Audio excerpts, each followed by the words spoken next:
The motel room smelled like mildew and old cigarettes. Sam Winchester stood in the doorway, one hand on the frame, the other holding his phone's flashlight steady. The beam cut through the dark, catching dust motes that hung motionless in the air. Dean was already inside, crouched near the bed, examining something on the floor. "Another angel?" Sam asked. Dean didn't look up. "Third one this week." Sam stepped inside and closed the door. The room was standard roadside Kansas floral bedspread painting of a barn television bolted to the dresser. Nothing remarkable except the body. It lay face down between the bed and the window wings, burned into the carpet in the familiar scorch pattern. But something was wrong with the char marks. They were too clean, too precise. "No grace residue," Dean said. He pressed 2 fingers to the wing outline, then rubbed them together. Nothing. It's like someone vacuumed it up. Sam knelt on the opposite side. Dean was right. When angels died, their grace exploded outward, burning through matter, and leaving trace radiation that could be felt for hours. This body had none of that. The wings were present scorched deep into synthetic fiber, but the energy that created them was simply gone. "Call Cass," Sam said. Dean already had his phone out. Castiel arrived without sound. One moment the room held 2 people, the next it held 3. He stood near the door, shoulders rigid, staring at the body with an expression Sam had learned to read as concern. Angels didn't show fear the way humans did. They went still. "What is it?" Dean asked. Cass stepped forward slowly, like approaching a bomb. He crouched and reached toward the wing marks, then stopped an inch away. His hand trembled. "Cass," the angel pulled back and stood. "This shouldn't be possible." "Yeah, we got that part," Dean said. "Why?" "Grace doesn't simply vanish. It dissipates, transforms, returns to heaven, or corrupts into something else. But this," Cass gestured at the burns. "This is absence, not death, not transformation. Removal." Sam pulled out his phone and started taking pictures. The flash lit up the room in harsh white bursts. He photographed the wings, the body, the walls. When he lowered the camera, he noticed something on the plaster above the headboard, streaks. Like someone had dragged wet fingers across the surface, but the marks were too dark for water, too uniform. "Dean?" His brother looked up, followed Sam's gaze. They both saw it at the same time. The streaks formed letters. Not English. Not Enochian either.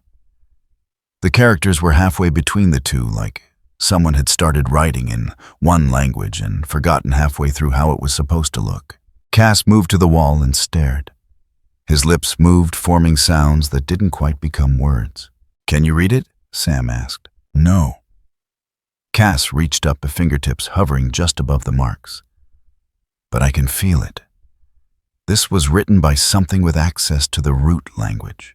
"Root language?" Dean frowned. "Like what programming code for reality?" "Imprecise, but close enough." Sam took more photos, switching to different filters. Under UV light, the marks glowed faintly blue. Under infrared, they disappeared entirely. He switched back to normal light and zoomed in. The texture was wrong. It looked like ink that had been erased, leaving only the faintest impression behind. He'd seen something similar once in a rare books archive where pages had been scrubbed clean of inconvenient text. "This is redaction," Sam said quietly. "What?" "Someone didn't write this. They unwrote it." He looked at Cass. "Is that possible? Can you erase something from existence?" The angel's silence was answer enough. Dean stood and pulled his gun, checking the clip out of reflex, more than necessity. "So, what, we've got some kind of cosmic editor running around killing angels and deleting the evidence?" "Not deleting, Commander Nine," Cass said. "Editing. Removal implies intention, care. This was done with purpose, not rage." Sam's phone buzzed. He glanced down at the screen. The photo he'd just taken was corrupting. The image of the wall streaks pixelated, replaced with visual noise, then stabilized into something different. The marks were still there, but now they formed coordinates. Longitude and latitude written in standard GPS format. "Dean, look at this." His brother leaned over. "Where's that point to?" Sam was already pulling up a map. The coordinates landed in the middle of nowhere, western Kansas, about 40 miles from an abandoned church they'd investigated 2 years ago. The church where they'd found evidence of a doorway to purgatory that had never been opened. "That can't be coincidence," Dean muttered. Cass was staring at the coordinates on Sam's screen. The angel's expression had shifted from concern to something closer to dread. "What?" Sam asked. "That location is near a thin place." "Thin place? A point where the membrane between this reality and the spaces outside it grows weak. Doors can form there, not to heaven or hell, to the places that existed before those concepts had names." Dean holstered his gun. "Great. Cosmic horror bingo. We doing this or what?" Sam looked at the body on the floor, then at the wall, then back at his phone. 3 angels dead in 1 week, all with grace removed rather than released. Marks that looked like someone had tried to erase writing from the air itself. And now coordinates pointing to a thin place near a church that had once almost opened a door to purgatory. "We're doing this," Sam said. They left the motel room as they'd found it locking the door behind them. The Impala waited in the parking lot, black paint reflecting the neon of the motel sign. Dean slid behind the wheel. Sam took shotgun and Cass materialized in the back seat without bothering to open the door. The engine turned over with a familiar growl. Dean pulled onto the highway, heading west. The radio crackled to life on its own, cycling through stations. Classic rock gave way to static, then a preacher's voice, then more static. The signal never settled. "Radio's possessed," Dean said flatly. "No," Cass replied. "Interference. Something nearby is disrupting local frequencies. We're 40 miles out. Distance may not be the relevant factor." Sam watched the dark fields roll past, lit only by the Impala's headlights. The interference on the radio grew worse the farther they drove. By the time they crossed into the Western Territories, the speakers were producing sounds that weren't quite white noise. It sounded like breathing. Slow. Deliberate. Patient. Dean turned the radio off. The breathing continued for 3 more seconds, then stopped. They drove in silence after that. The coordinates led them to a diner just off Route 40. It was the kind of place that served coffee in chipped mugs and called everyone "hun." 2 cars sat in the parking lot, both older than Sam. The neon sign above the entrance flickered, "Eat." "This is it?" Dean asked, checking his phone. "Exact match," Sam confirmed. They got out. The air smelled like rain, though the sky was clear. Cass stood beside the Impala, head tilted, listening to something the humans couldn't hear. "He's already here," the angel said quietly. "Who?" Cass didn't answer. He was staring at the diner entrance like it might explode. Sam and Dean exchanged a look, then headed for the door. The bell above the frame chimed when they entered. Inside the diner was empty except for one patron. He sat at the far booth facing the entrance, hands folded on the table in front of him. Blonde hair, pale skin, dark suit. He looked like a lawyer who'd gotten lost on the way to a funeral. The man smiled. Didn't reach his eyes. "I wondered how long it would take," he said. His voice was quiet, polite, and carried the kind of authority that made Sam's instincts scream to run. "You're faster than I expected." Dean's hand moved to the small of his back where he kept the gun. The man noticed, but didn't react. "We're closed," Dean said. "No, you're not." The man gestured at the empty diner. "But you should be. This conversation doesn't need witnesses." Sam stepped forward slowly. "Who are you?" The man tilted his head slightly, considering the question. "You've been following my work. 3 angels, 3 lessons. Did you understand them?" "Lessons." Sam kept his voice steady. "You killed them. I removed them from a framework that no longer served its purpose." The man stood, movements fluid and unhurried. They were were proof of a system built on predestination. I simply demonstrated what happens when you stop writing the script. Dean pulled the gun. Back up! The man glanced at the weapon, then at Dean, then smiled again. That same expression, empty of warmth. That won't help. But I admire the reflex. Cass appeared in the doorway behind them. The air pressure in the diner changed instantly like a storm front moving in. The lights flickered. The angel stared at the man in the suit, and something passed between them that Sam couldn't name. Recognition, maybe, or confirmation of a suspicion. You, Cass said. Me, the man agreed. What are you? The man in the suit looked at Castiel for a long moment, then turned his gaze to Sam. I smell ink. Ink and intention.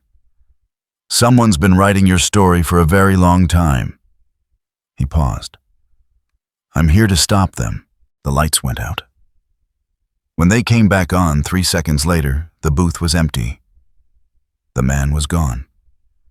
Only his words remained hanging in the air like smoke. Sam looked at Dean. Dean looked at Cass. What the hell was that? Dean asked. Castiel's voice was barely a whisper. Trouble. Outside, the Impala's radio turned itself back on. The static resolved into a single phrase, repeated 3 times in a voice that belonged to no station. Someone is editing the text. Then silence. Sam stood in the empty diner, staring at the booth where the man had been sitting. No warmth in the seat. No fingerprints on the table, just absence clean and surgical. We need to go back to the bunker, Sam said. Now. No one argued. They drove east through the dark, and the radio stayed quiet the entire way. The men of letters.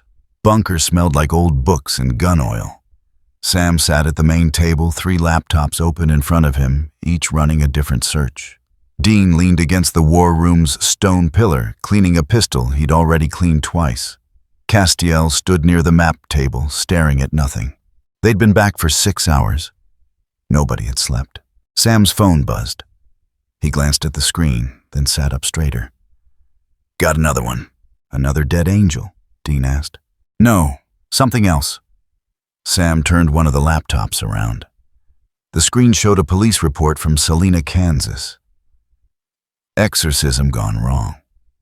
Priest performed the ritual exactly right. Demon left the host, but the victim didn't wake up.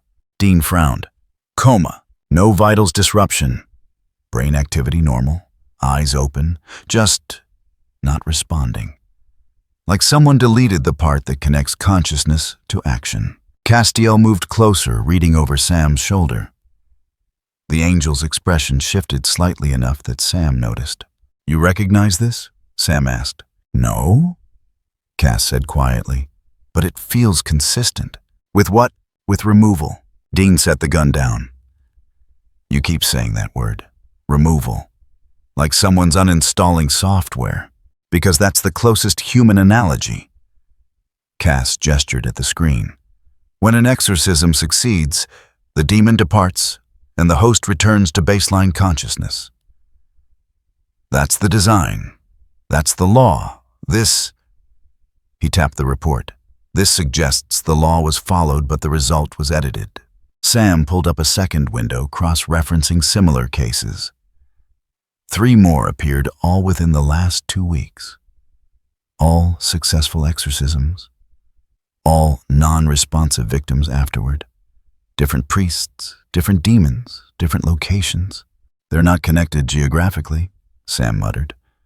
But they're all post-ritual. Something's happening at the moment the demon leaves. Or the moment the human should come back, Dean said. Sam looked at him. What, I can be smart sometimes? No, you're right. Sam zoomed in on the case files. If the exorcism works, the demon's gone. The problem isn't the demon. It's the return mechanism.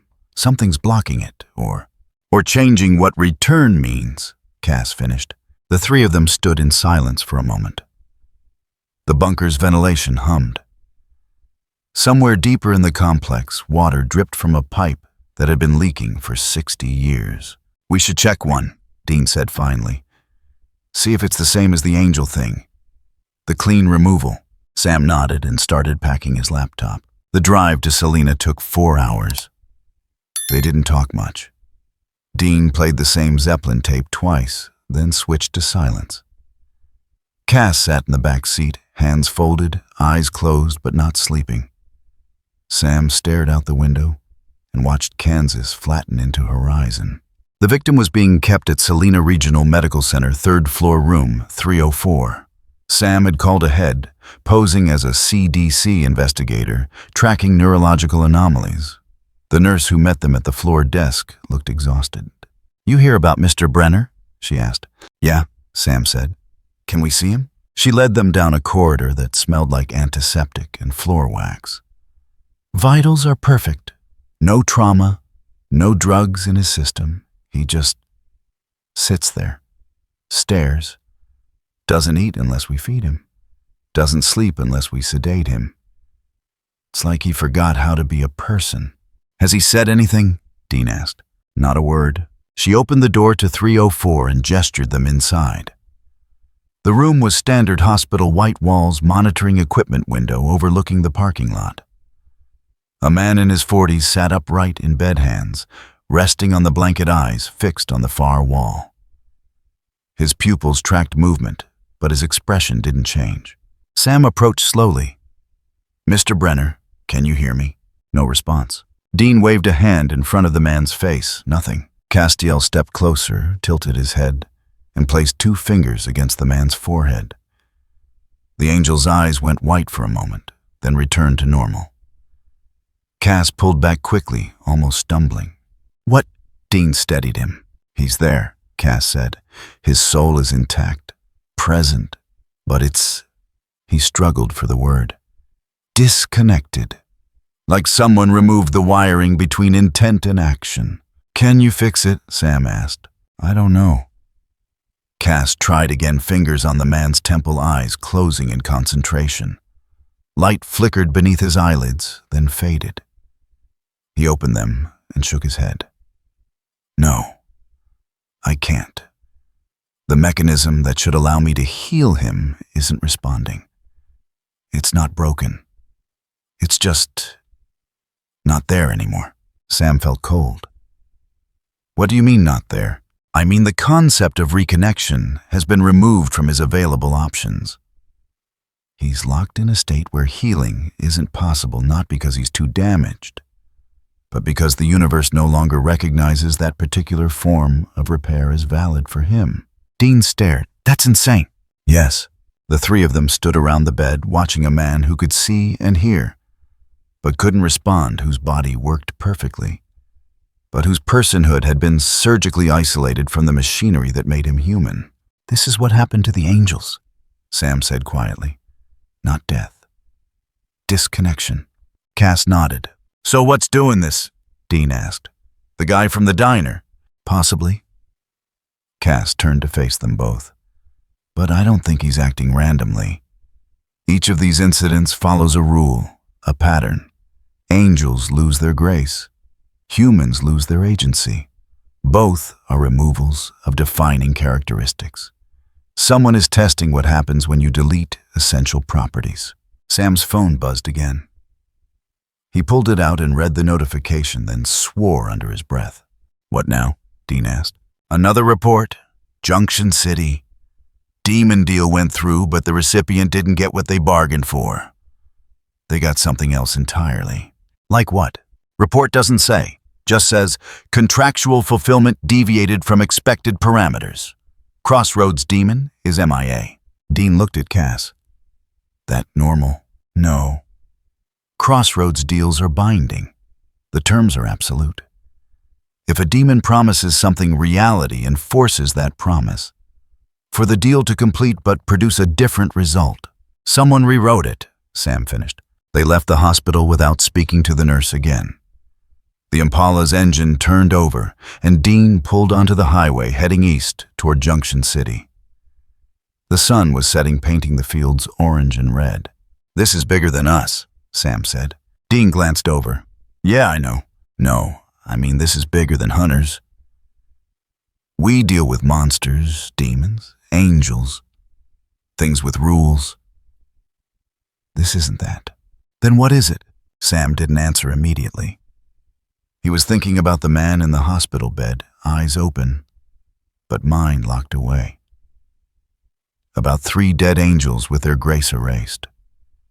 About a demon deal that had been fulfilled incorrectly, as if the contract had been edited mid-execution.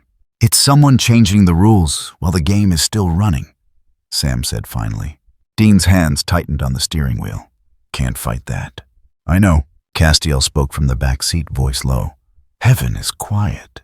Both brothers turned slightly. "What?" Dean asked. "Heaven is quiet. Not silent. There's still activity. Angels still move through the spheres. Prayers still arrive. Souls still ascend. But something's missing. I've been trying to identify it since we left the bunker." Cass paused. "It's certainty. Heaven used to operate with absolute confidence in its own structure. Now it feels tentative. Like the foundation is still there, but no one's sure if it will hold." "You think heaven knows about this?" Sam asked.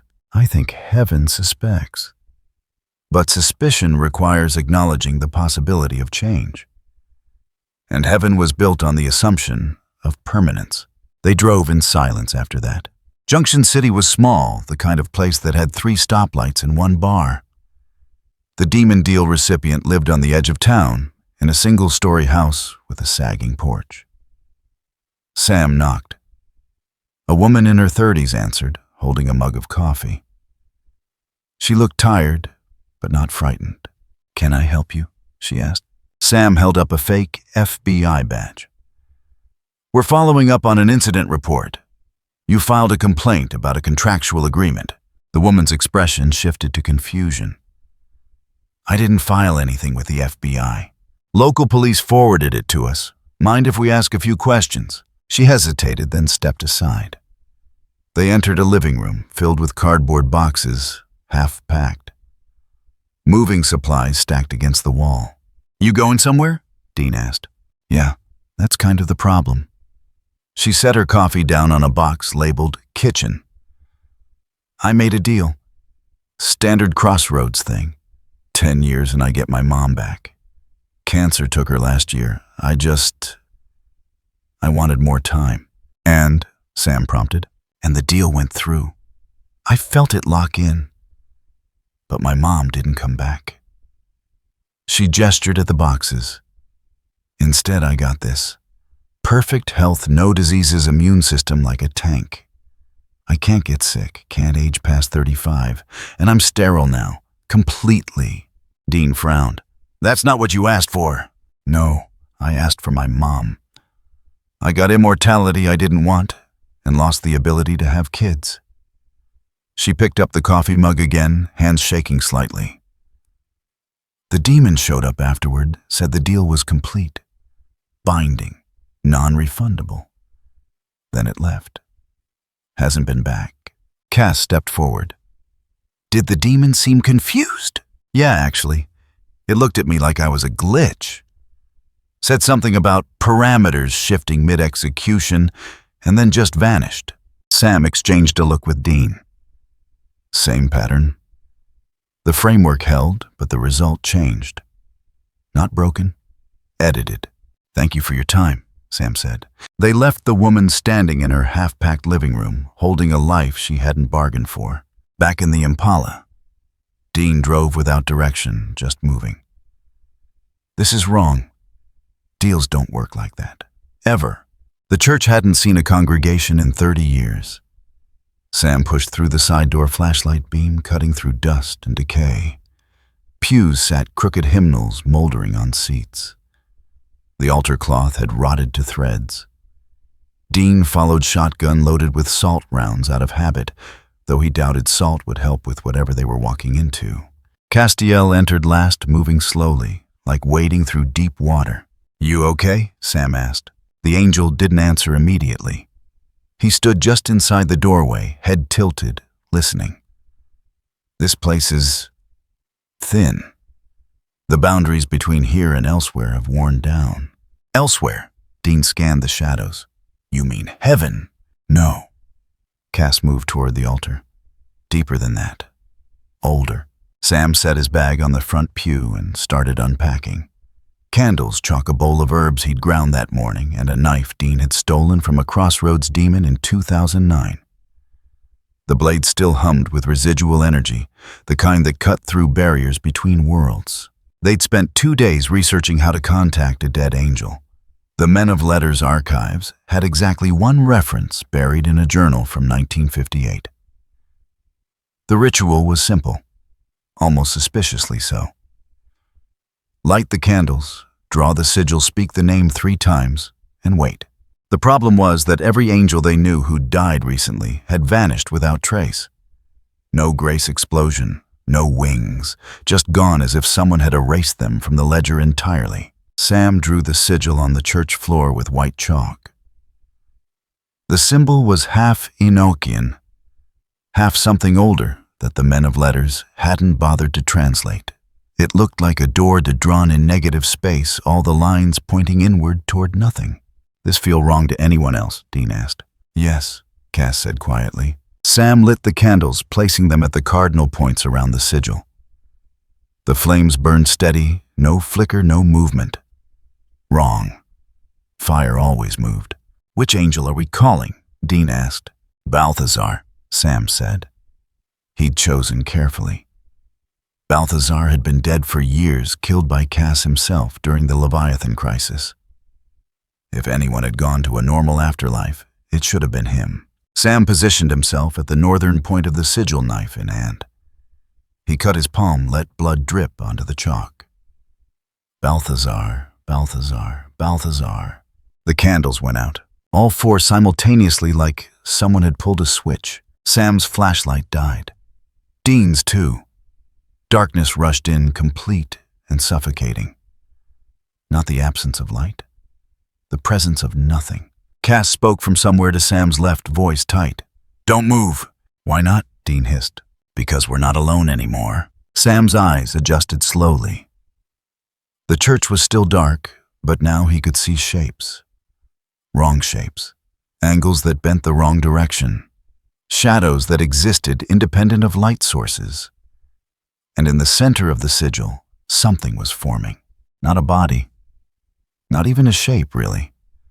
Just a concentration of absence, like someone had carved a hole in reality, and the hole was looking back. "Balthazar?" Sam tried. The thing that wasn't there didn't respond. But Sam felt it notice him, felt its attention land like weight. "He's not here," Cass said, and his voice carried an edge Sam had never heard before. Fear. Pure, undiluted fear. "He's nowhere. He doesn't exist anymore." The absence in the sigil shifted, and Sam heard something. Not sound. The memory of sound. A voice that wasn't speaking, hadn't spoken, would never speak. "You woke me." Dean's gun came up on reflex. "Who are you?" "I am what remains when everything else is removed." "I am the void before creation," decided to pretend it mattered. Castiel moved closer to the sigil drawn against his will. "The empty." "Yes." "We're sorry," Sam said quickly. "We didn't mean to." "All things mean to disturb me. That is the nature of things. They exist, and existence is loud." The absence expanded slightly, testing the boundaries of the sigil. The chalk lines held but barely.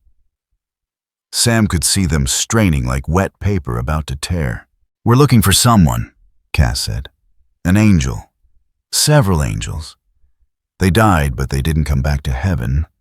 We thought, they are here, asleep, where they belong. Can we speak to them?" "No." The word landed with finality. Dean lowered his gun slightly. "Why not?" "Because they have been returned to silence. That is the gift of ending. You do not understand endings. You fight them, reverse them, cheapen them. But here endings are absolute. Asterisk. Sam felt cold spreading through the church, radiating from the sigil. His breath misted. The windows began to frost from the inside. "Someone's been disturbing you," Cass said carefully. "Haven't they?" The absence didn't answer immediately. When it did, the not voice carried something Sam couldn't name. Not anger. Exhaustion. Yes, who? The one who does not belong to any ending. The one who refuses to sleep. The one who would rather burn than submit to inevitability. Castiel went very still. Sam glanced at his friend. Cass, it's talking about Lucifer, Dean said flatly. Isn't it? The empty didn't confirm or deny. It simply existed waiting. What does he want? Sam asked. What all awakened things want. To remain awake. To escape the cycle. To write himself out of the story. Can he do that? Dean asked. Next, he believes he can. And belief in the hands of the willful is a dangerous tool. The chalk lines began to smoke. Not burning. Dissolving.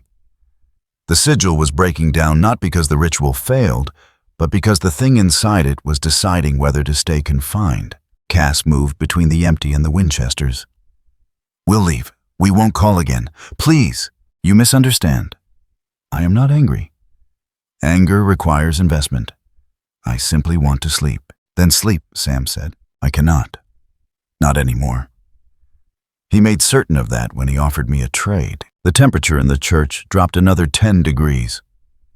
Sam's teeth started chattering. What trade? Cass asked. Silence. He promised me silence. The silence of a creator who has finally stopped writing. In exchange, I gave him access to my domain. A door. A way to touch the foundation beneath all law. Asterisk. Dean swore under his breath. You gave Lucifer the keys to reality's basement. I gave him nothing he could not have taken. I simply chose the terms of his entry rather than allowing him to force them. The sigil's last line dissolved. The absence remained contained now only by its own choice. Where is he now? Sam asked. Where he has always been. Outside. Between. Nowhere that has a name, but he is working. Altering. Testing what can be changed and what will break under pressure. Why are you telling us this? Cass demanded. Because you will fail to stop him. And when you fail, I want you to understand why. He's not malicious. He is inevitable, and inevitability cannot be fought, only endured. The darkness began to recede. The temperature rose, but slowly, reluctantly. Sam's flashlight flickered back to life. The candles remained dead. Wait, Cass said. If he's using the empty to rewrite the laws, what happens when he's done? What happens to the angels here? The demons. Everyone who's supposed to sleep. The empty's presence thinned, pulling back into whatever space it occupied when not disturbed.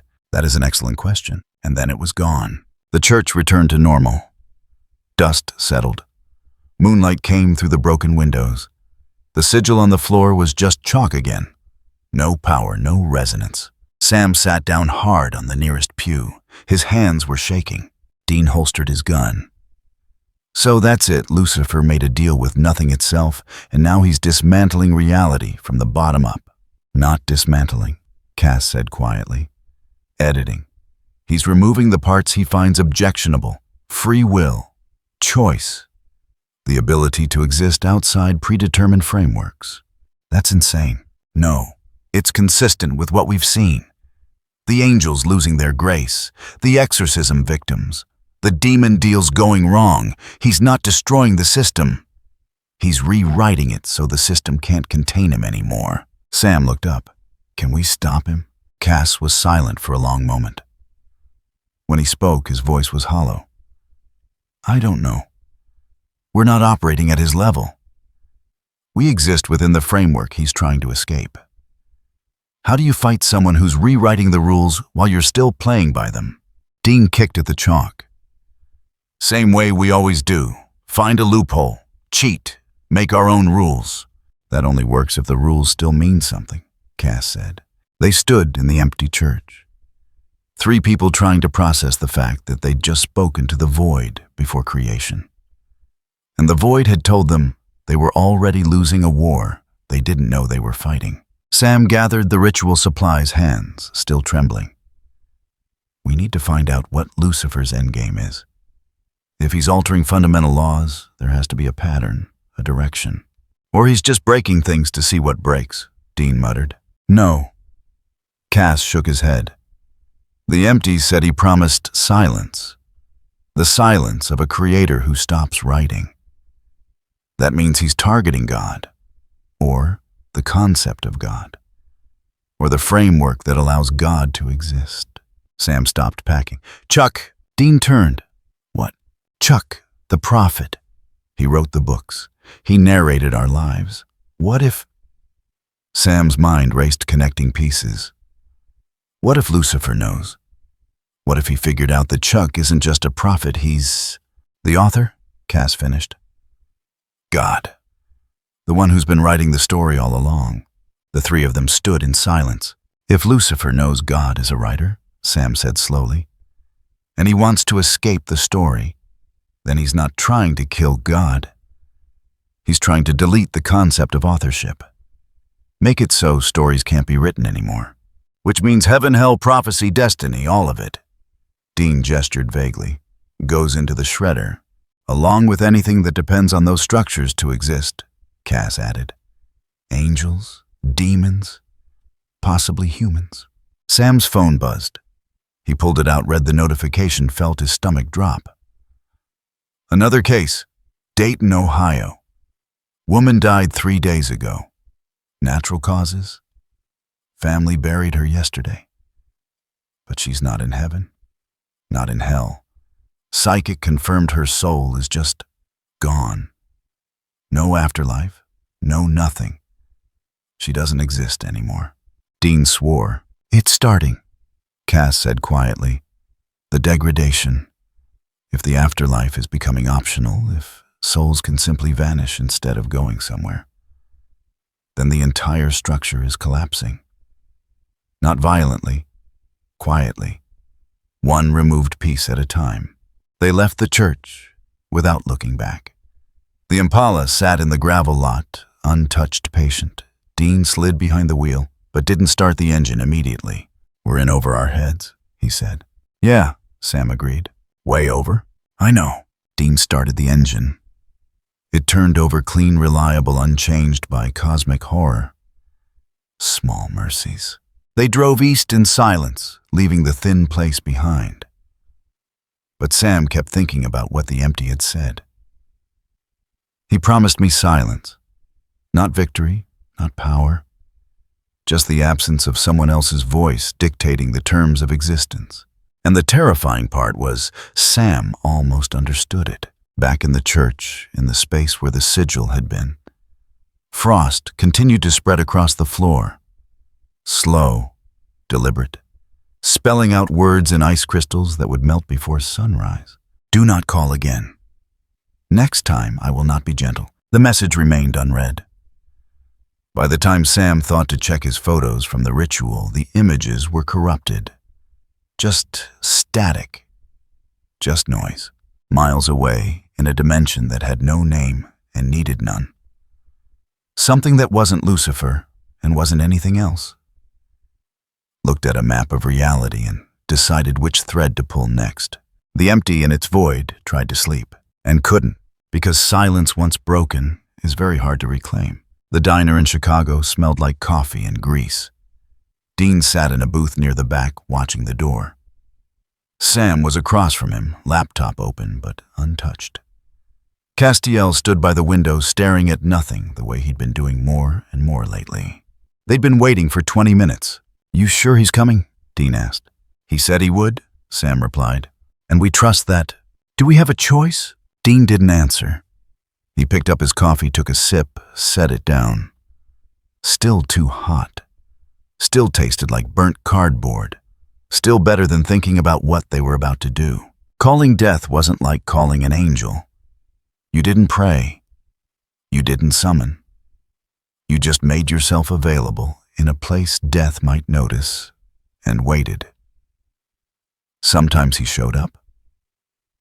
Sometimes he didn't. The trick was being interesting enough to warrant attention without being annoying enough to warrant collection. The bell above the door chimed. An old man entered, pale suit. Silver hair, walking stick he didn't need. He looked like someone's grandfather, the kind who told long stories about wars that might or might not have happened. He scanned the diner, found their booth, and approached without hurrying. Dean's spine went cold. Not fear exactly. Recognition.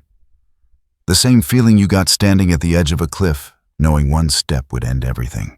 Death sat down next to Sam, folding his hands on the table. Winchesters, Castiel. It's been some time. Yeah, Dean said. We've been busy. I'm aware. Death's voice was calm, measured, carrying no particular emotion. You've been investigating disruptions. That's one word for it, Sam said. What would you call them? Edits, changes. Someone's rewriting the rules while we're still playing. Death tilted his head slightly. An apt metaphor, though imprecise. No one is rewriting. Someone is stepping outside the sentence and observing it from a perspective where grammar becomes optional. Castiel turned from the window. You know who's doing this. I know what's doing this. The who is less relevant than the mechanism. Dean leaned forward. We need your help. No, Death said simply. You don't. You need understanding. Help implies intervention. I don't intervene. I acknowledge. Then acknowledge this, Sam said, pulling up files on his laptop and turning it around. 3 dead angels. 7 failed rituals. A demon deal that completed wrong. Souls that don't go anywhere when they die.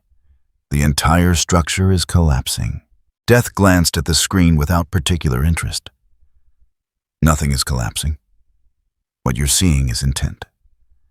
Deliberate alteration of foundational assumptions.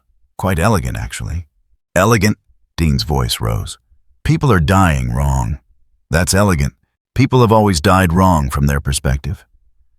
The difference is that now the wrongness is spreading beyond individual cases into categorical failures. The framework that determines what death means is being questioned. By who? Sam demanded. Death looked at him for a long moment. By someone who has been questioning it since the concept of questioning was invented. Someone who refuses to accept that existence requires submission to predetermined endpoints. Castiel approached the booth slowly. Lucifer. I didn't say that. But it's true. Death smiled faintly. Truth and naming are 2 different things. But yes, the one you're thinking of, the one who arrived already knowing the exits. Dean slumped back against the vinyl. So what's his endgame? Destroy death, make everyone immortal? Break the universe out of spite? No. Death's expression didn't change. He's not breaking anything. He's demonstrating that the rules you believe are absolute are actually conditional, contingent on a framework that can be altered if you operate from outside it. Outside it how? Sam asked. By accessing the spaces that exist before definition, the empty, the void. The places where laws haven't formed yet, because formation requires intent, and those spaces predate intention itself. Castiel's voice was quiet. He made a bargain with the empty. Yes. What did he trade? Silence. The promise that eventually even the one who writes will stop writing. That creation will end and the empty will have peace. Death paused. It's a good deal from the empty's perspective. Patient, inevitable, but not yet, Sam said. No, not yet. First, he needs to prove that the story can be ended, that the author's control is not absolute, that free will is not a gift granted by a creator, but a condition that exists independent of creation. Dean rubbed his face. This is insane. This is philosophy, Death corrected, which is often indistinguishable from insanity until enough time passes. Sam closed the laptop. Can you stop him? I could, but I won't. Why not? Because he isn't threatening me. He's threatening the structure that exists parallel to me. Heaven, hell, the Creator's architecture. Those are not my concern. I exist regardless of whether stories are written or not. When everything ends, and it will end, I'll be there. That's my function. The only question is whether the ending happens on schedule or ahead of it. Dean felt something twist in his chest. So you're just going to watch? I'm going to wait. There's a difference. Not from where we're sitting. Death regarded him with something that might have been sympathy if sympathy were a thing Death felt. You're frustrated because you're used to fighting enemies. This isn't an enemy. It's a philosophical position made manifest. You can't shoot philosophy, Dean. You can't exercise it or burn it or bury it. You can only argue against it, and your argument is weak. Why, Castiel asked. Because deep down, you agree with him. All of you. You fought against destiny, against God's plan, against predetermined outcomes your entire lives. The only difference between you and him is scale. He wants to break free of the entire story. You just want to choose which chapter you die in. The diner went quiet. Somewhere in the kitchen, a pot clattered. A waitress refilled coffee at another table, oblivious. Sam spoke carefully. If we can't stop him, what can we do? You can decide what you're willing to pay to delay him. Because delay is all you can achieve. He's already won the philosophical argument. The structure is already compromised. The question now is whether it collapses quickly or slowly. And you, Dean asked, what do you get out of this? Death stood adjusting his tie. I get to observe. I haven't seen a genuine challenge to creation's framework in millennia. It's refreshing, even if the outcome is predetermined. Predetermined? Sam frowned. I thought the whole point was that he's fighting predetermination. He is, which means his victory is paradoxical. If he succeeds in escaping the story, he proves stories can be escaped, which validates the creator's power to write escapable stories. If he fails, he proves the creator's control is absolute. Either way, the framework wins. He just hasn't realized that yet. Death moved toward the door, then paused. One more thing. You asked for help. I can't give you that, but I can give you a marker. He reached into his coat and produced something small wrapped in cloth. He set it on the table. When you're ready to acknowledge that something must end truly and permanently, you can use this. It won't stop him, but it will mark the boundary. Show him where the ending still has teeth. Dean unwrapped the cloth. Inside was a sigil etched onto a piece of bone. Old bone. The kind that predated stone tools. What does it do? Sam asked. It identifies what can die. Apply it to anything, and that thing becomes mortal. No exceptions, no loopholes. Just death waiting. Even for something like... Castiel trailed off. Even for something like him. If you're willing to use it. If you're willing to make that choice. Death opened the door, and winter air rushed in. He looked back once. When the author reaches the end of the page, I will be there. Make sure no one erases that ending. Then he was gone. The three of them sat in silence.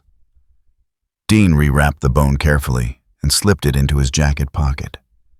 It felt heavier than it should. So that's it, Dean said. Our big meeting with death, and all we get is a philosophical lecture and a marker we can't use. We can use it, Sam said quietly. We just have to decide if we should. Castiel was staring at the table where Death had sat. He said angels die, but systems don't. He meant it. We're temporary. Heaven is temporary. Even God might be temporary. But the structure that allows those things to exist, that's what Lucifer is attacking. And if he destroys it, there's nowhere for us to go afterward. No empty, no nothing. Just void with no memory. Cheerful thought, Dean muttered. His phone buzzed. He checked it, swore under his breath. Another case. Indianapolis. Guy fell off a building 3 days ago. Should have died instantly. Didn't. Still alive. Still conscious. Still falling somehow. Witnesses say he's been falling for 72 hours, screaming the whole time. Sam grabbed his laptop. That's not possible. Yeah, well, neither is most of what we do. They left money on the table and headed for the parking lot. The Impala sat under a broken streetlight, patient and unchanging. Dean unlocked it, slid behind the wheel, but didn't start the engine immediately. Death said we agree with Lucifer, Dean said. That true? Sam considered. I don't want to break creation, but I do want choice. Real choice, not the illusion of it. Cass, the angel was quiet for a long moment. I was made to serve. I learned to question. Now, I'm watching the framework that gave both those states meaning dissolve. I don't know what I want anymore, except for it to stop. Dean started the engine. Then we make it stop. I don't care if it's philosophy or magic or whatever, we find a way. They drove south through the dark. Chicago's lights faded behind them, replaced by highway and farmland, and the occasional truck stop. The bone marker sat in Dean's pocket, cold against his ribs. Sam pulled up the Indianapolis case file, scanning details. The falling man's name is Marcus Chen, 43, accountant, no history of supernatural contact, no deals, no curses, no nothing. He just fell wrong. How do you fall wrong? Dean asked. By falling into a space where the law that says falls must end doesn't apply anymore, Castiel said. By existing in a gap between what should happen and what does happen. So we find him, and then what? We see if death's marker can give him an ending, even if the system won't. Dean's hands tightened on the steering wheel. Using the marker meant making something mortal, making it so it could die. But if the alternative was falling forever, screaming in a space where mercy didn't exist anymore? We're really doing this, Dean said, playing with metaphysical duct tape while Lucifer dismantles reality. Yes, Sam said. This is going to go badly. Probably. They drove in silence after that. The highway stretched ahead, endless, under a sky that might or might not still follow the laws that govern seasons and stars. Behind them in Chicago, an empty diner closed for the night. Death's coffee cup sat on the table, still full steam rising despite the fact that no heat source remained. The waitress threw it away without thinking twice. Some things ended on schedule. Others just kept going, regardless of whether they should. The angel blade cut through the night, missing Dean's head by inches. He rolled left, came up with his own blade, and drove it toward the thing's chest. The angel moved with mechanical precision, blocking without hesitation, countering without thought. It didn't blink, didn't breathe, didn't speak. Sam fired 3 rounds from across the warehouse floor. Silver bullets blessed. 2 hit center mass. The angel stumbled, but didn't fall. Didn't cry out, just recalibrated and charged again. Cass, Dean shouted. A little help. Castiel stood near the entrance, frozen, staring at the attacking angel, with an expression Dean had never seen before. Horror mixed with recognition. Cass. The angel's fist connected with Dean's ribs. He felt something crack hit the concrete, hard-tasted copper.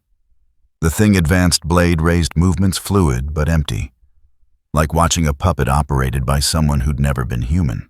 Sam tackled it from behind. The angel threw him off without looking, attention fixed on Dean with the singular focus of a machine executing a task. Then Cass was there, grabbing the angel's wrist, twisting, forcing it back. Ezekiel, stop. It's me. It's Castiel. The angel Ezekiel turned its head slowly. Its eyes were wrong. Too bright. Too empty. It looked at Cass the way you'd look at static on a dead channel. Stand down, it said. The voice was flat without inflection. You are flagged. Anomaly detected. Compliance mandatory. I'm not an anomaly, Cass said quietly. I'm your brother. Incorrect. Brotherhood parameters compromised. Directive overrides personal recognition. Stand down or be processed. Cass held the angel's wrist tighter. Who gave you this directive? Command. Which command? Heaven. Dean pushed himself upright, ribs screaming. Cass, it's not listening. No, Cass said. It's listening perfectly. That's the problem. Ezekiel wrenched free and swung. Cass caught the blade on his own metal, screaming against metal. They fought like mirror images, each move predicted and countered. No creativity, no adaptation, just pure execution. Sam circled, looking for an opening. What's wrong with it? It's been firewalled, Cass said through gritted teeth. Heaven detected alteration in baseline parameters. Instead of investigating it, activated containment protocol. Cut grace access, reduced angels to basic directives. Why? To preserve system integrity, even if it destroys the system in the process. Ezekiel broke the deadlock, drove Cass back into a support pillar. Concrete cracked. Dust rained down. The angel raised its blade for a killing strike. Dean threw his own blade. It buried itself in Ezekiel's shoulder. The angel paused, looked at the wound with clinical detachment, then reached up and pulled the blade out. No blood. Just light leaking like hydraulic fluid. Processing damage, Ezekiel said. Threat level escalated, lethal force authorized. It moved faster now, no longer holding back. Dean barely dodged, felt the blade part air where his throat had been. Sam fired again, every shot hitting, none of them mattering. Cass grabbed Ezekiel from behind, locked both arms around its chest. "I'm sorry," he whispered. He reached up with one hand and touched 2 fingers to Ezekiel's forehead. Light flared blinding white. The angel's eyes widened, recognition flooding back for just a second, confusion, fear, understanding, then faded to ash. The body hit the floor and didn't move. Cass stood over it, hands still raised, staring at what he'd done. "You okay?" Dean asked quietly. "I killed one of my own. It was going to kill us. It was following orders. Heaven's orders. That's what we do. What we're made to do. Follow commands, maintain structure, preserve the system." Cass looked at his hands. "I just broke that. I chose you over heaven. And heaven will know." Sam moved closer. "What does that mean?" "It means I'm flagged now, too. Anomaly. Threat. Target." Cass's voice went hollow. "It means there's no going back." The warehouse went silent, except for the sound of distant traffic and Dean's labored breathing. The body on the floor was already beginning to dissolve, grace fading, leaving only burned wing marks on the concrete. "How many more?" Sam asked. "I don't know. Dozens. Hundreds. Heaven doesn't negotiate with system threats. It eliminates them." Cass turned to face them. Every angel that questions, that deviates, that fails to comply with lockdown, they'll be processed. Not because heaven is evil, because it's terrified. And terror makes systems rigid. Dean wiped blood from his mouth. "So what we're fighting heaven now, too? We're fighting heaven's fear, which is worse. You can reason with malice. You can't reason with panic." His phone buzzed. Sam pulled it out, read the notification, and went pale. "There's another one. Dearborn, Michigan. Angel manifestation at a shopping mall. Witnesses say it's just standing there, staring at people, not moving. Police tried to approach. It killed 3 officers without breaking eye contact." "That's not protocol," Cass said. "That's degradation. Angels aren't supposed to manifest in public. The fact that one did means command structure is fragmenting. Directives are contradicting. The firewall is eating heaven from the inside." They gathered their weapons in silence and headed for the Impala. Outside, the night air was cold, carrying the smell of rain that hadn't fallen yet. The city sprawled around them, oblivious to the fact that the machinery of heaven was tearing itself apart. Dean drove. Sam navigated. Cass sat in the back quiet, staring at his hands like they belonged to someone else. "You did what you had to," Dean said. "Did I, or did I do exactly what he wants?" "Who?" "The one who's editing. He doesn't need to destroy heaven. He just needs to make it destroy itself. Every angel we put down, every protocol that backfires, every directive that kills someone it should protect, that's heaven failing. That's the system proving it can't handle alteration. That's the story showing its own flaws." Sam looked back. "You think this is intentional?" "I think he's demonstrating. Showing that the framework is brittle, that it breaks under pressure instead of adapting. That creation is a house of cards, held together by blind obedience, and the moment you question anything, the whole structure collapses." "Is he wrong?" Dean asked quietly. Cass didn't answer. Dearborn was 3 hours north. They drove through the dark passing trucks and late-night drivers who had no idea the world was coming apart at the seams. The radio played classic rock, then static, then silence. Dean didn't bother trying to fix it. The shopping mall sat at the edge of town, massive and modern parking lot full of abandoned cars. Police tape cordoned off the main entrance. Squad cars blocked the access roads, lights flashing, but no officers visible. Dean parked 2 blocks away. They approached on foot weapons, concealed angel blades ready. The mall's interior was lit but empty. Stores sat untouched merchandise, undisturbed. The food court's tables were scattered with half-eaten meals, drinks still cold. Everyone had run, but nothing had been looted. Just abandoned mid-thought. The angel stood in the center of the atrium, beneath a skylight that let in moonlight. A woman, maybe 30, wearing business attire that had never existed in any human closet. She wasn't moving, just standing, staring straight ahead at nothing. 3 bodies lay nearby. Police officers' throats cut clean, arterial spray painting the tile in precise arcs. The wounds were surgical. No rage, no struggle, just execution. "She's not feral," Cass said quietly. "She's locked, caught between directives.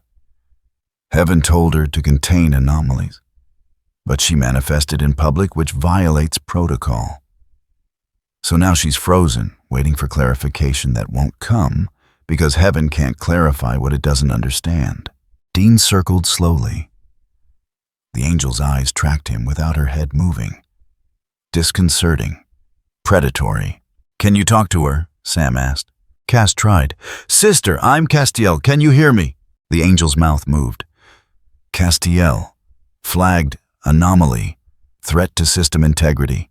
I'm trying to help. Help parameters undefined. Processing, error, directive conflict, unable to reconcile." Her head twitched, once, twice, like a record skipping. "She's going to break," Cass said. "When the conflict resolves, she'll default to threat elimination. We need to leave." "What about the people outside?" Dean asked. "What about them?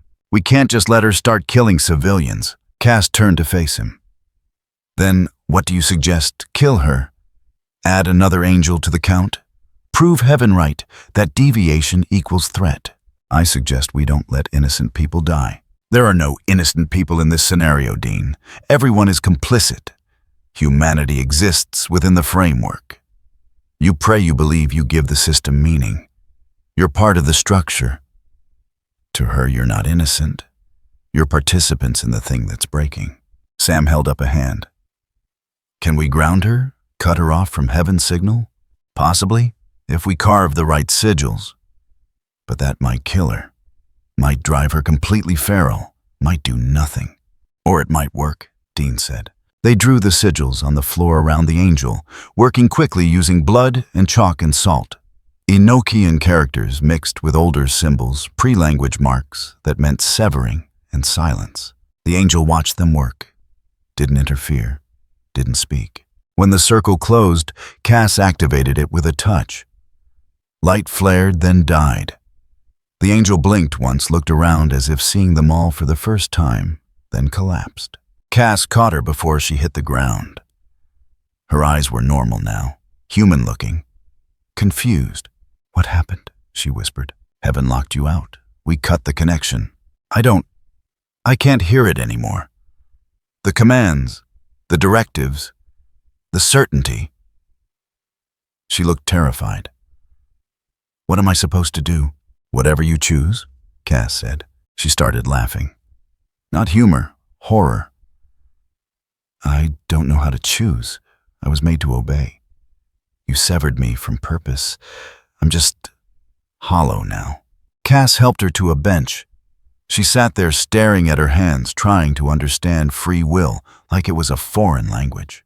"This is what he's doing," Cass said quietly. "To all of us. Breaking the connection, showing us we're hollow without commands. That autonomy is terrifying when you've never had it." "Is he right?" Sam asked. "I don't know. But I'm starting to think the question itself is the weapon. They left the angels sitting in the empty mall trying to remember what it meant to want something. Police would find her eventually, figure something out. Or not. Outside, dawn was breaking. The Impala sat where they'd left it, untouched, patient. Dean leaned against the hood watching the sunrise, paint the sky colors that still obeyed physics. "How many angels you think are locked up like that?" he asked. "Dozens," Cass replied. "Maybe more. Heaven is burning its own infrastructure, trying to maintain control. By the time it realizes the cure is worse than the disease, there won't be enough angels left to run the system. And then the framework collapses. Not because it was destroyed, because it destroyed itself, trying to prevent destruction." Sam closed his eyes. He's winning without fighting. Yes, they drove back to the bunker in silence. The radio stayed dead. The sky stayed clear. The world continued spinning, unaware or uncaring that the machinery maintaining its cosmic order was tearing itself apart. That night, Cass tried to pray. Old habit. Reaching out to heaven, to the host, to the certainty he'd relied on for millennia. Nothing answered. The connection was still there. He could feel it faint, distant, but it was cold now. Suspicious. He was tolerated, but not trusted. Monitored, but not welcomed. Heaven had reclassified him. Not brother, not soldier, asset, potential threat, to be observed. Dean found him on the bunker's observation deck, staring at stars that might, or might not, still be mapped in Heaven's charts. "You okay?" "Heaven used to tell us what was right," Cass said quietly. Dean joined him at the railing. "Yeah, it still does." Cass looked up at the night sky, at the vast machinery of creation that suddenly felt fragile and finite. "I just don't think it knows anymore."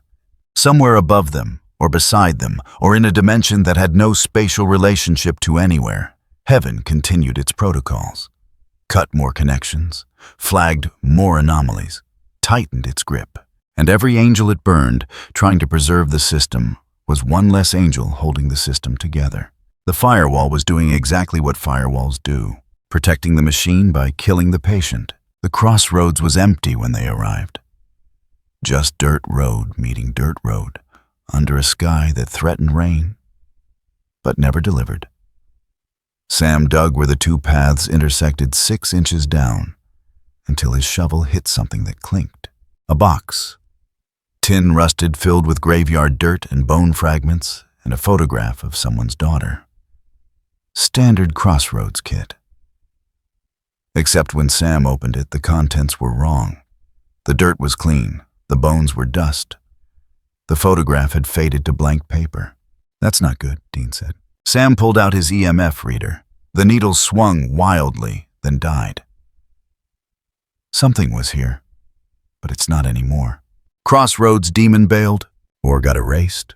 They'd been tracking demon activity for 3 days. Reports of deals going through but delivering wrong outcomes. Souls claimed but not collected. Contracts fulfilled to the letter but violated in spirit. Hell's entire business model was collapsing, not because someone was breaking the rules, but because the rules were losing coherence. Castiel stood at the edge of the crossroads, head tilted. Hell is restructuring. I can feel it. Not violently. Just slipping, like an organization realizing its entire foundation is built on assumptions that no longer hold. "Can you be more specific?" Sam asked. "Demons operate on contracts. Binding agreements enforced by cosmic law. But if the law itself becomes mutable, if the framework that gives contracts meaning can be altered." Cass trailed off. "Then hell becomes a building with no foundation. Still standing. For now. But one strong wind." Dean's phone rang. He checked the screen, frowned. "It's Crowley." Sam and Cass exchanged looks. Dean answered. "What do you want?" The voice on the other end was smooth British, edged with something that might have been nervousness if Crowley ever got nervous. "Winchester. We need to talk. Not the fun kind of talk. The apocalyptic kind. We're busy." You're investigating why my employees keep vanishing mid-deal and clients are getting merchandise they didn't order. I'm trying to prevent hell from becoming an ungoverned wasteland. I think our interests align. Where? Warehouse District, Cleveland. 1 hour. Come alone or don't. I'm past caring about protocol. The line went dead. Sam closed the crossroads box and buried it again. Incomplete ritual, no demon, no closure. Just another piece of evidence that the infrastructure was failing. Cleveland was 2 hours away. They made it in 90 minutes, Impala pushing limits. Dean's hands tight on the wheel. The warehouse Crowley specified sat between a shuttered factory and a rail yard, brick and broken windows, the kind of place deals got made when both parties were desperate. Crowley stood in the center of the empty space, expensive suit, somehow pristine despite the dust and decay. 2 demons flanked him, both looking twitchy, not aggressive, scared. Winchester's Artiensas, Crowley said. Castiel, lovely, a reunion. Now can we skip the part where you threaten me and I threaten you and move directly to mutual survival? What's going on? Sam asked. Hell is experiencing what corporate types call structural reorganization. What honest people call complete systematic failure. Contracts aren't binding anymore. Souls slip through collection. Demons report to work and find their jurisdictions simply gone. Not conquered, not destroyed, just undefined. Dean pulled his gun out of habit. And you want our help, why? Because you're investigating the same phenomenon. Because whatever's doing this doesn't discriminate between heaven and hell. And because I'm willing to offer you something unprecedented. Crowley paused. Information about who's doing it. Cass moved forward. You know, I know what, I know where, I know why. What I don't know is how to stop it. That's your department. Sam holstered his gun. Talk. Crowley gestured and one of his demons brought forward a file. Actual paper, old school, the kind hell used before everything went digital. We've been tracking anomalies for weeks. Pattern analysis shows a single point of origin. Someone operating outside our framework, accessing systems we thought were closed, altering fundamental mechanics. He opened the file. Inside were reports, incident logs, contract failures. Dozens of them. Each one showing the same signature law, followed result, altered. This is systematic, Sam said, reading. Methodical. Oh, it's brilliant, Crowley admitted.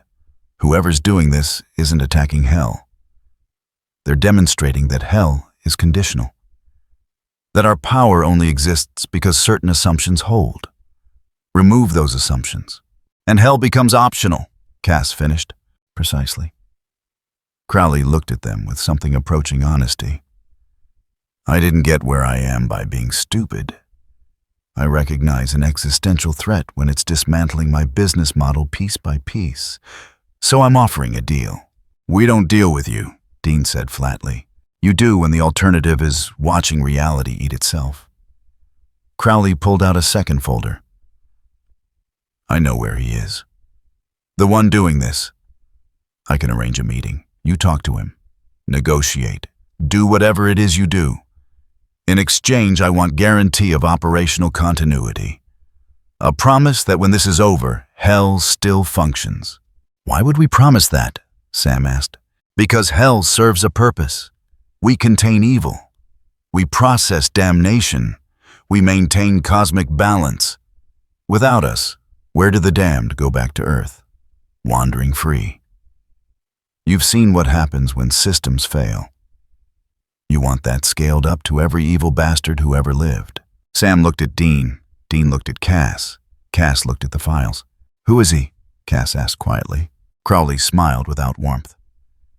You already know. You met him. Diner, Kansas.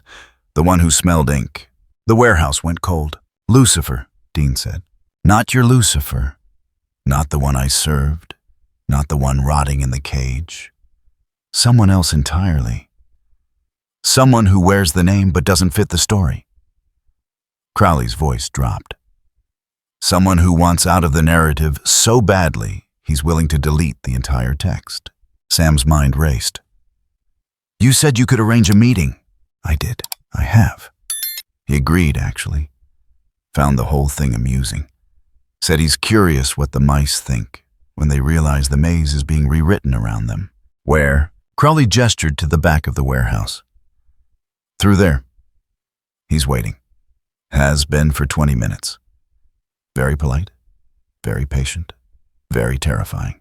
Dean and Sam exchanged looks. This was a trap. Had to be. Crowley didn't help without angle. But the alternative was continuing to flail against a threat they didn't understand. They went through. The back room was cleaner than it should have been. Not physically clean, dust still covered the floor. Water stains still marked the ceiling, but conceptually clean. Like someone had erased all the history the space carried, leaving only geometry and air. He stood in the center.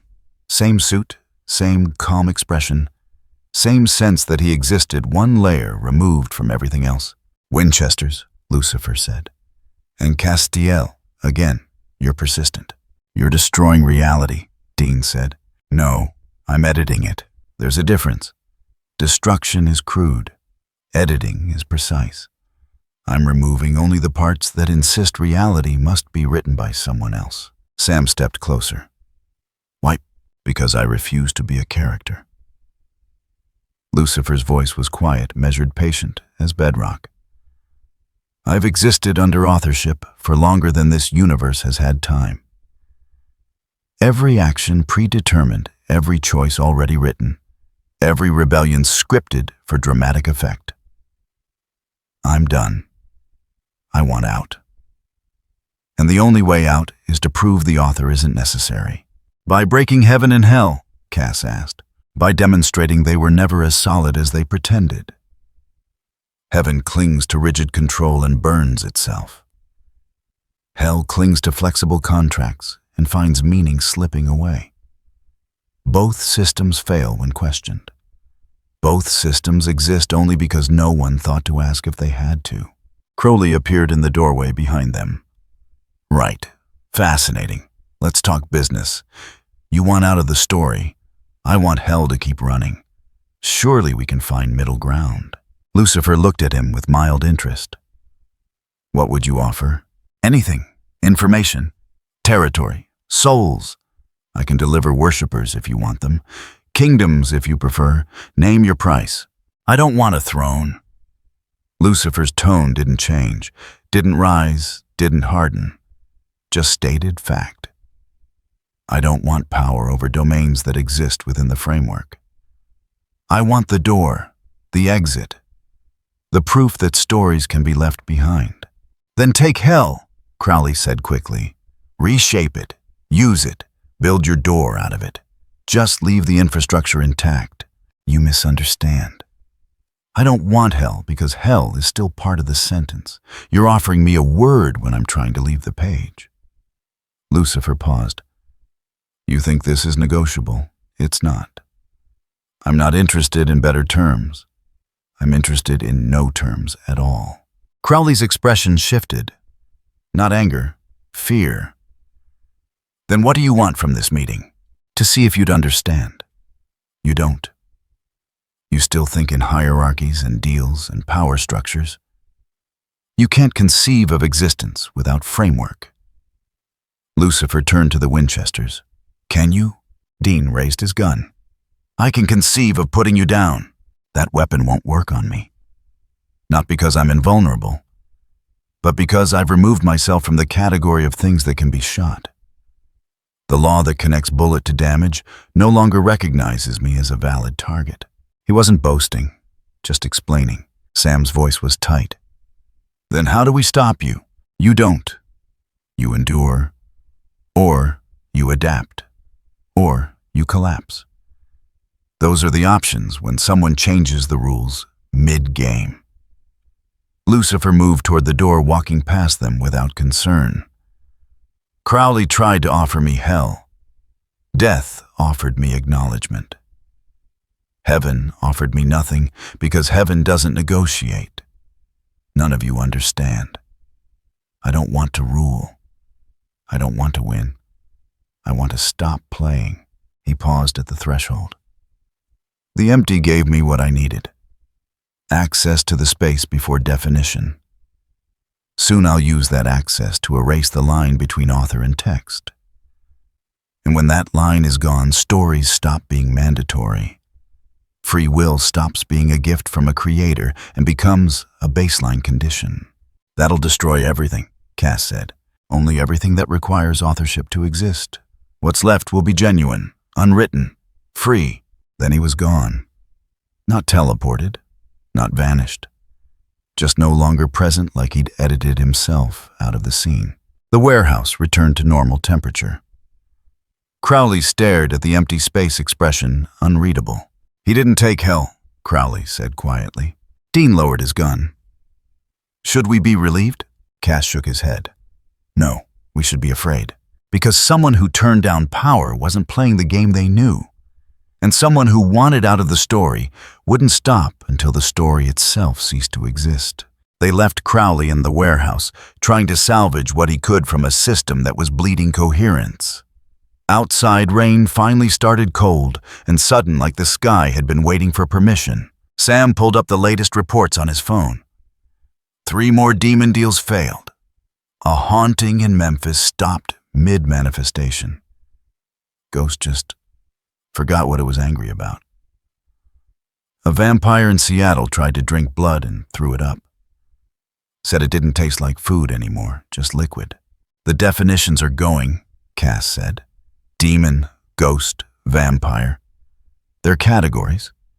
Classifications imposed by framework. If he's erasing framework, then monsters stop being monsters, Dean finished. And what they do, they just wander around confused, or cease to exist entirely, or become something else, something undefined. They drove back toward the bunker through rain that kept changing intensity, like it couldn't decide what weather meant anymore. The Impala's engine ran smooth, unchanged, reliable. Some things still worked, for now. That night, Sam researched contracts. Every demon deal ever recorded, looking for patterns in the failures. He found them. Every collapsed deal shared one trait: the moment of exchange. The instant when soul traded hands, when agreement became binding. That moment was stretching, becoming uncertain, like someone had inserted a question mark into the syntax of cosmic law. Dean cleaned weapons that might not work anymore. Salt rounds, silver bullets, holy water. All of them predicated on rules. Salt repels spirits. Silver burns werewolves.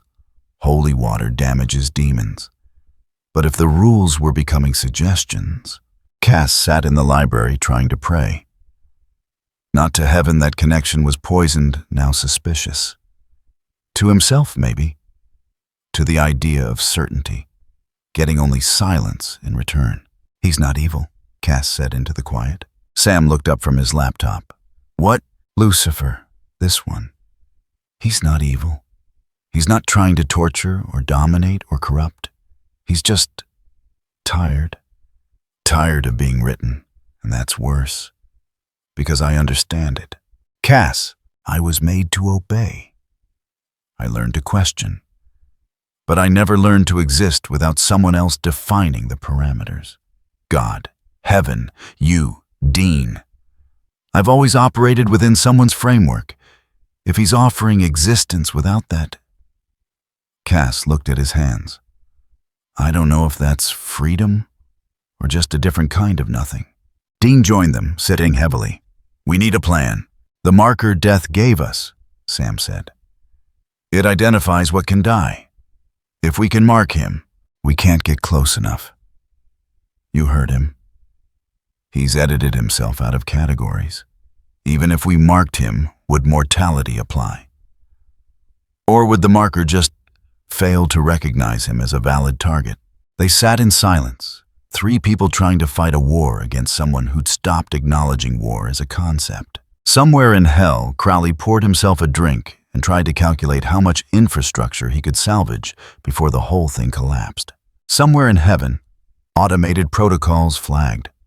More anomalies, cut more connections, tightened more restrictions. Somewhere in the empty, the shadow tried to sleep and couldn't because the bargain it had made was coming due. And in a space that had no location, because location implied framework, Lucifer looked at the text of reality and prepared to erase the author's name. The protection ward worked perfectly. Sam drew it exactly as the Men of Letters manual specified. Used the correct components, spoke the words without error. The sigil flared blue, establishing a barrier against supernatural harm within a 20-foot radius. Then the woman inside the circle died anyway, not violently. She just stopped. Heart failure, the paramedics would say later. Natural causes. But she'd been 26, healthy, no history of cardiac problems. And she'd hired them specifically to protect her from a vengeful spirit that had been haunting her apartment for 3 weeks. The spirit was gone now. The exorcism had worked. But she was still dead. "I don't understand," Sam said, staring at the sigil. Still glowing, still active, still protecting against exactly nothing. Dean checked the body, confirmed what they already knew. She's not marked. No signs of supernatural trauma. The ward did its job. Then why? Because the ward protects against harm, Castiel said quietly. But it doesn't define what harm is anymore. The framework that connected protection to outcome has been severed. The ritual functions. The result doesn't follow. They stood in the apartment, surrounded by salt lines and burning sage and protective symbols that meant nothing anymore. Sam's phone buzzed. Another case.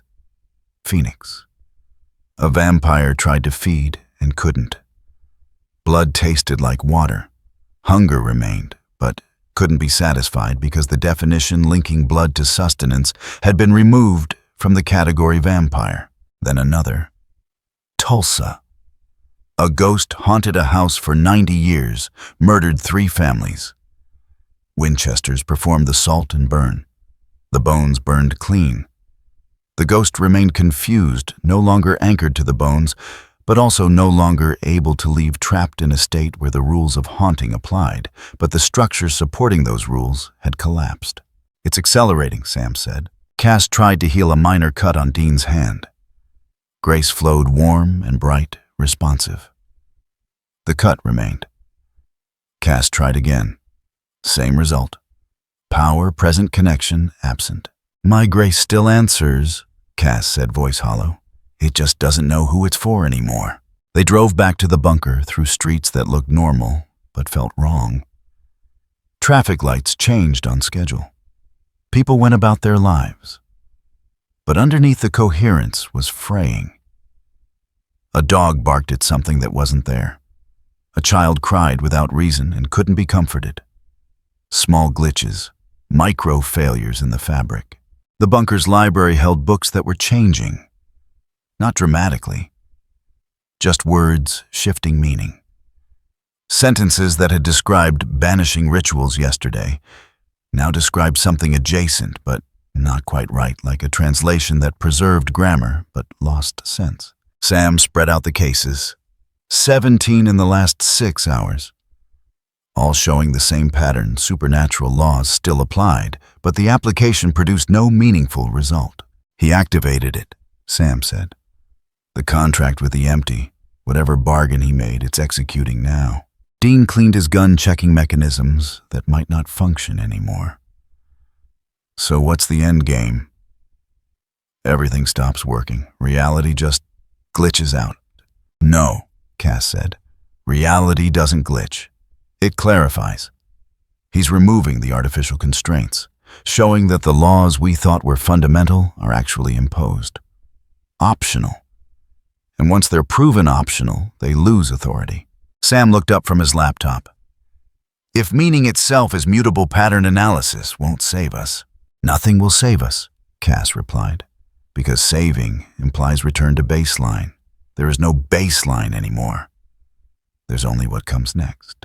A prophecy in the library's archive section began to fade. Not the paper, the words. They remained visible but lost connection to future events became descriptions of nothing. Predictions with no object to predict. Dean set down his gun. "This isn't about winning anymore, is it?" "No," Sam said quietly. "It's about whether the rules still mean anything at all." They sat in silence as the bunker's lights flickered once, twice, then steadied. Outside, the world continued. Inside, 3 people tried to process the fact that they'd been fighting the wrong war. This wasn't invasion. It wasn't conquest. It was demonstration. Proof of concept. Evidence that structure was conditional. Castiel felt heaven pull at him, distant, weak, confused. The connection that had defined him for millennia was still present, but no longer certain what it connected to. Angel to heaven, but both terms losing coherence, becoming approximate rather than absolute. "The contract didn't break reality," Sam said finally. No one answered, because the sentence was incomplete. And when Dean looked at him, waiting for the rest, Sam couldn't find words that meant anything solid anymore. It clarified it, he wanted to say, made it honest. Stripped away the pretense that laws were natural when they'd always been authored. But even that felt like interpretation. Like forcing meaning onto something that had moved past meaning into pure function, without purpose. The lights flickered again. This time they didn't stabilize immediately. Just hung in a state between on and off, like reality itself was buffering, trying to remember what illumination was supposed to accomplish. And in the empty, the shadow felt the bargain execute fully. Felt the first threads of silence begin to spread, not the silence of nothing. The silence of authorship ceasing, of the voice that had been writing the story finally gradually starting to fade. It tried to feel satisfaction. But satisfaction required caring, and caring required definition. So it simply was, and waited for what came next, because that's all anything could do now. The bunker's war room felt smaller than it should. 3 people, a table full of useless research, and a choice that had no good answer. Sam had been talking for 10 minutes, laying out options they'd already exhausted. Rituals that might work if the framework still held. Bargains they could attempt if deals still meant anything. Loopholes in contracts that assumed contracts remained binding. Dean sat with his head in his hands, not interrupting, just listening to his brother try to logic their way out of something that existed beyond logic. Castiel stood by the map table, silent, waiting. "We could try Death's marker," Sam said, though his voice carried no conviction. "If we can identify what needs to end, it won't work," Cass said quietly. "The marker identifies mortality, but Lucifer has removed himself from categories. He's not immortal. He's undefined. The marker would have nothing to recognize. Then we force him back into definition. Trap him, bind him, make him subject to what laws? The ones he's erasing. We'd be using a system he's already demonstrated is conditional to fight someone who's proven conditionality." Sam closed his laptop. "There has to be something." "There isn't," Dean said flatly. "We've been over this. Every angle, every option. They all require rules to still be rules, and we're fighting a guy who's proving they never were." The silence stretched. Outside, the world continued. People lived and died without knowing the machinery maintaining reality was coming apart at the seams. "There are 2 options," Cass said. "Only 2. We can do nothing and watch the degradation continue. Let the framework collapse slowly. People will live, the world will function. But meaning will drain away until existence becomes mechanical. Empty of purpose because purpose requires structure. Or," Dean looked up, "or we use what he used. The empty. The space before definition. We anchor the gap he created. Seal it. Not perfectly, not permanently, but enough to stabilize the framework." Sam understood first. Anchor it with what? With something that exists between states. Something that's already crossed the boundary between defined and undefined. Something angelic, Dean stood. No. It's the only... I said no. Dean's voice was hard. You're not a solution, Cass. You're family. Those things aren't mutually exclusive. The hell they aren't. I've watched people I love become collateral damage for cosmic wars my entire life. I'm done. We find another way. There's no other way, Cass said, and his voice was gentle, patient, the way you'd explain something to a child. I've examined every possibility. Sam has researched every ritual. We've consulted death, bargained with Crowley, spoken to the empty itself. The answer is always the same. Either the system continues to degrade, or someone pays to stabilize it. Then we let it degrade, Dean said. Sam looked at him. Dean, no, listen to me. We've saved the world, what, 12 times more, and every time the price gets steeper. Every time we lose something, someone. I'm not losing Cass to fix a problem some philosophical asshole created because he doesn't like being written. If we let it run, Sam said carefully, people won't just lose meaning. They'll live in a world where protection doesn't protect, where love doesn't connect, where promises don't bind. That's not life. That's just motion. It's still motion. It's still them moving, making choices even if the choices don't matter anymore. Dean turned to Cass. Tell him you're not doing this. Castiel looked at Dean for a long moment.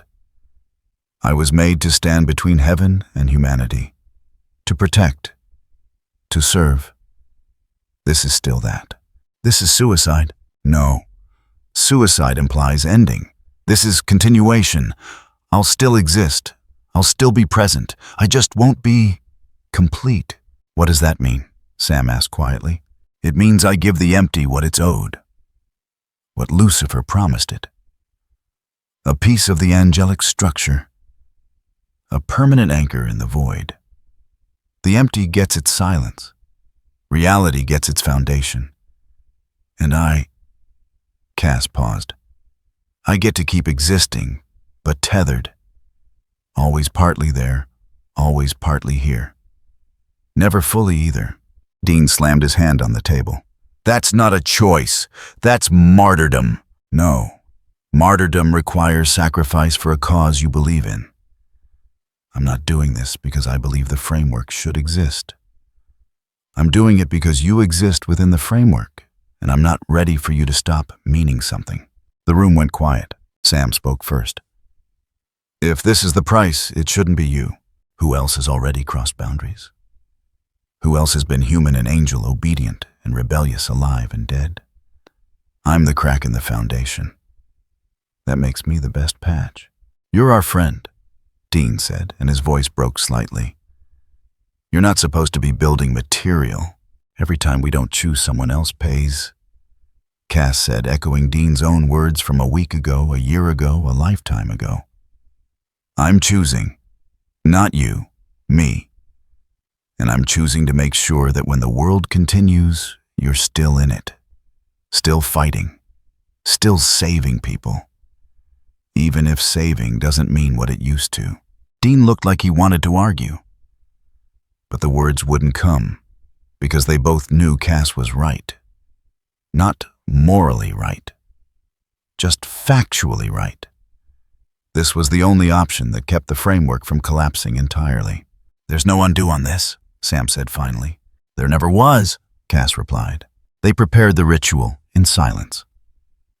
Salt circle, Enochian sigils mixed with older symbols the empty had shown them in their first conversation. A blade that death had touched once, making it capable of cutting connections instead of flesh. Cass drew the final symbol himself. Precise, careful. The mark that would identify him as the anchor point. The thing that would permanently tie part of his being to the void before creation. When it was complete, Dean grabbed his arm. Wait. Dean, just wait. 1 minute. Let me think of something. They stood there. Cass, patient, Dean, desperate. Sam watching with the expression of someone who knew what was coming and couldn't stop it. The minute passed. Nothing changed. There's no other way, Cass said gently. Dean let go. Cass entered the circle. The sigils activated with light that wasn't light cold, that wasn't temperature absence, that wasn't empty. The empty reached out from wherever it existed and claimed what was owed. Cass didn't scream, didn't fight, just stood as part of himself was pulled away, drawn into void, anchored there permanently. When it finished, he was still standing, still breathing, still Cass. But his eyes were different, distant, like he was looking at them from very far away, even though he stood 3 feet distant.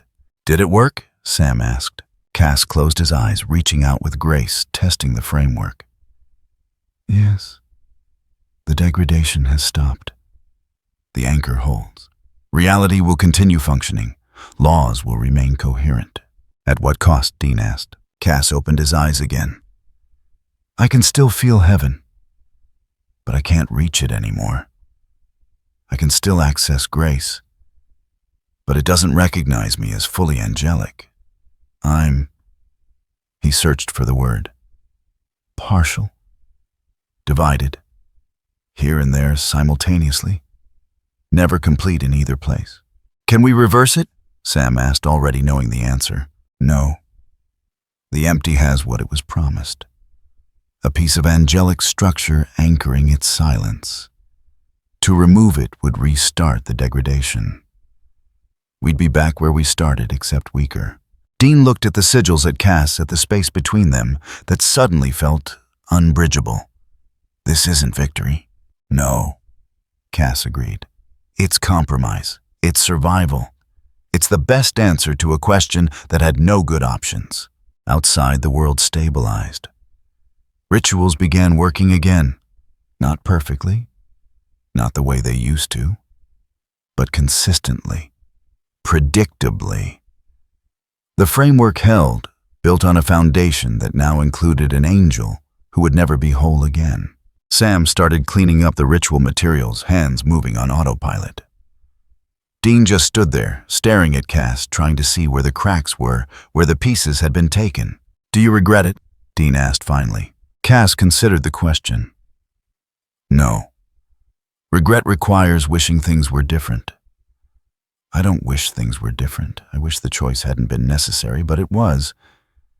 So I made it. And I'd make it again. Even knowing, especially knowing." They left the war room without speaking.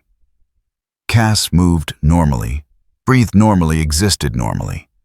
But Dean could see it now. The slight pause before Cass responded to questions like he was translating from a language he only half remembered. The way his eyes tracked movement, but didn't quite connect to what they saw.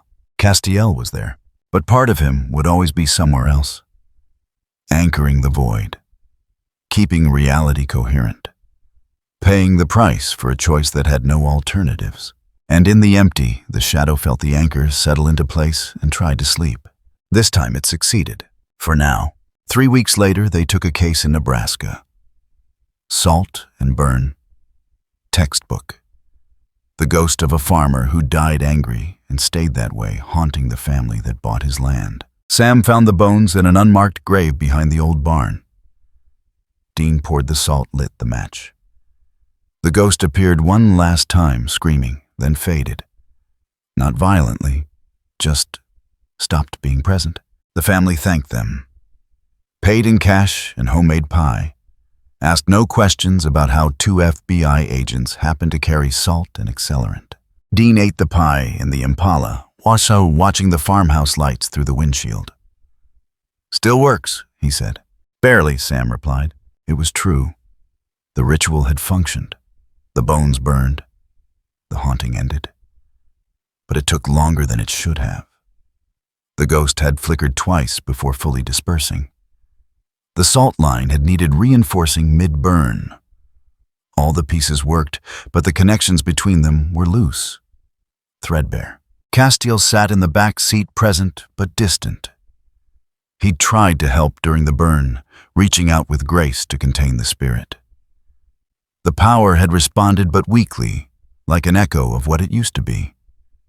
He was still an angel, still Cass. Just thinner, stretched between here and somewhere else that had no name. They drove south through the night.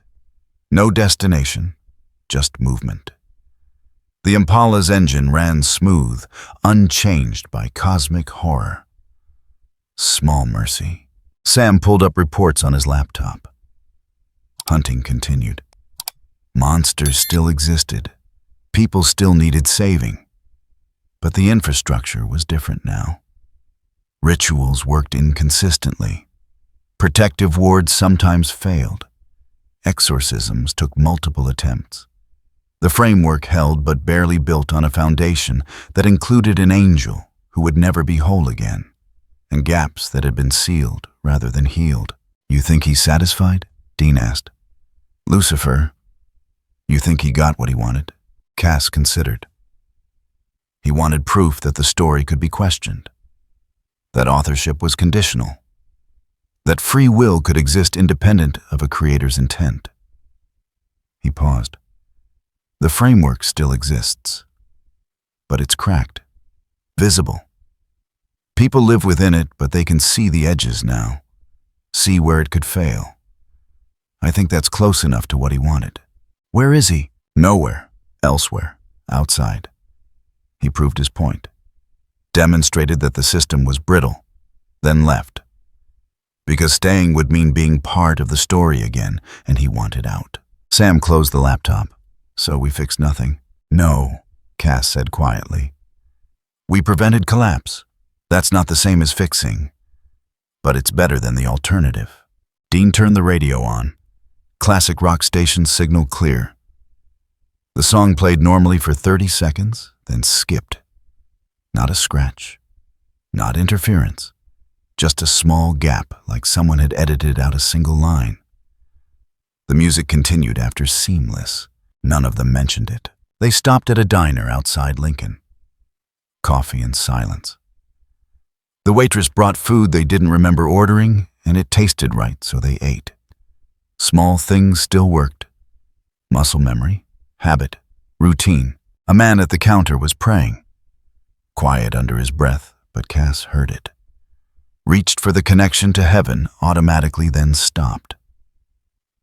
The connection was there. Faint. Cold.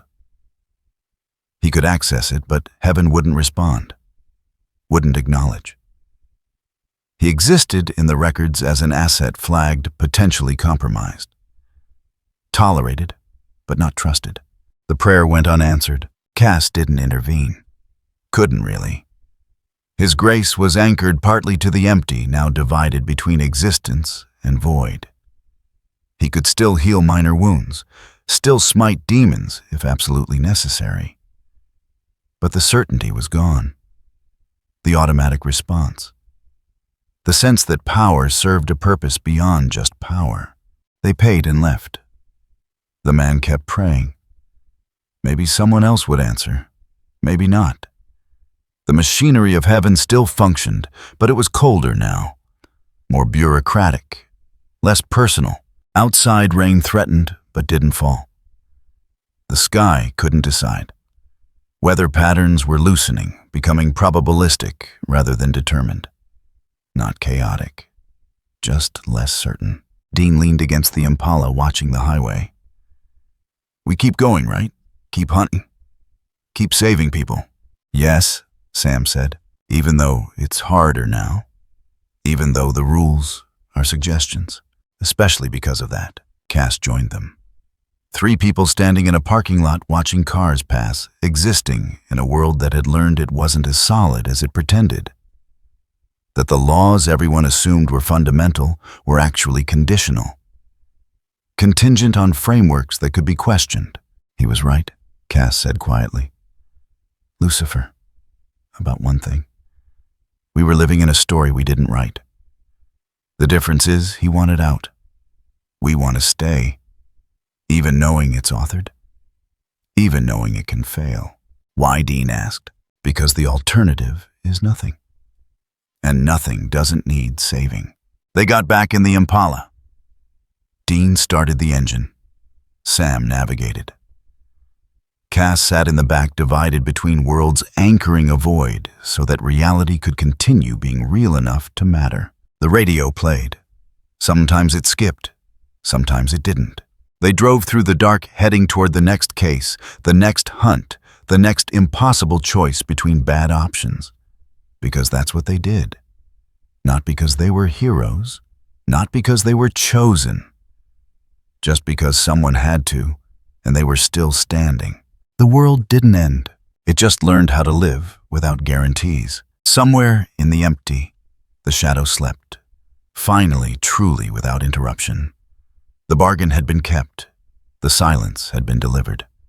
Not complete, not permanent, but enough. Somewhere outside framework beyond definition, in a space that had no relationship to anywhere, Lucifer Morningstar stopped paying attention to the story he'd questioned. It would continue or it wouldn't. Either outcome proved his point. Free will existed, even if it meant choosing to stay in a story that could collapse at any moment. Even if it meant accepting that salvation was temporary, and victories were conditional, and family was the only thing that didn't require framework to matter. The Impala's taillights disappeared over the horizon. Behind them, the diner's neon sign flickered once, twice, then held steady. Something still worked, for now.